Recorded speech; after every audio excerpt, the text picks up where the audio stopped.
नमस्कार साथियों। कैची धाम उत्तराखंड के कुमाऊं क्षेत्र में कोसी नदी के तट पर स्थित एक छोटा मंदिर परिसर है। यह स्थान तब चर्चा में आया जब फेसबुक के संस्थापक मार्क जुकरबर्ग ने पिछले सप्ताह प्रधानमंत्री नरेंद्र मोदी को टाउन हॉल सम्मेलन के दौरान बताया कि स्टीव जॉब्स ने उन्हें कैची स्थित नीम करौली बाबा महाराज जी के आश्रम में जाने की सलाह दी थी।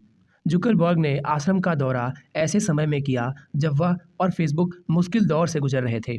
फेसबुक के संस्थापक यहाँ सिर्फ एक किताब लेकर पहुंचे थे और उन्हें यहाँ एक दिन रुकना था, लेकिन उन्होंने 2 दिन बिताए। एप्पल के संस्थापक स्टीव जॉब्स अपने मित्र डैन कोटके के साथ नीम करौली बाबा से मिलने आश्रम आए थे।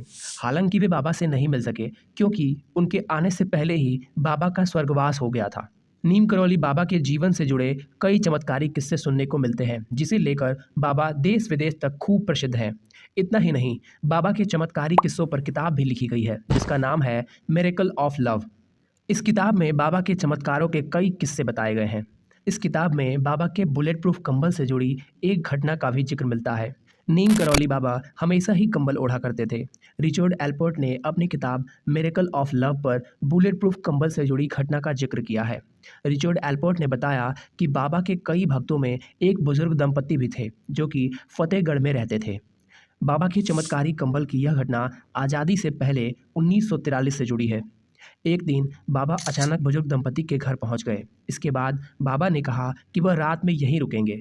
बाबा की बात सुनकर उन्हें बहुत खुशी हुई, लेकिन बुजुर्ग दंपति गरीब थे और वे सोचने लगे कि अगर बाबा रुके तो सत्कार और सेवा के लिए उनके पास कुछ नहीं है।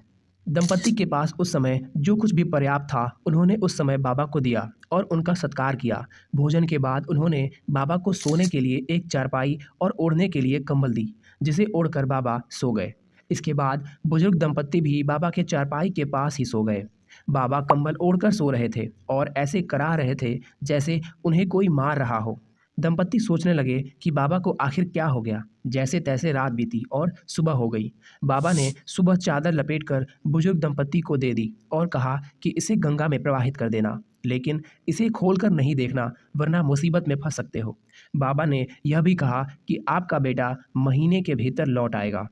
दंपति भी बाबा की कही बातों का पालन करने चादर को गंगा में प्रवाहित करने के लिए ले जा रहे थे। चादर लेकर जाते समय दंपति को ऐसा महसूस हुआ कि चादर में कुछ लोहे जैसा सामान है, लेकिन बाबा ने तो खाली चादर दी थी। बाबा ने चादर खोलने को भी मना किया था, इसलिए दंपति ने बिना उसे खोले वैसे ही नदी में प्रवाहित कर दिया। बाबा के कहे अनुसार 1 महीने बाद बुजुर्ग दंपति का बेटा भी वर्मा फ्रंट से घर लौट आया। यह दंपति का इकलौता बेटा था जो कि ब्रिटिश फौज में सैनिक था और दूसरे विश्व युद्ध के समय वर्मा देश के फ्रंट पर तैनात था।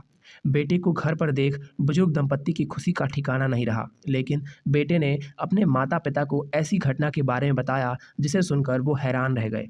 बेटे ने कहा, लगभग महीने भर पहले एक दिन मैं दुश्मन फौज के बीच घिर गया और रात भर गोलीबारी होती रही। इस युद्ध में उसके सारे साथी भी मारे गए, लेकिन वह अकेला बच गया। बेटे ने कहा कि मैं कैसे बच गया यह मुझे भी मालूम नहीं।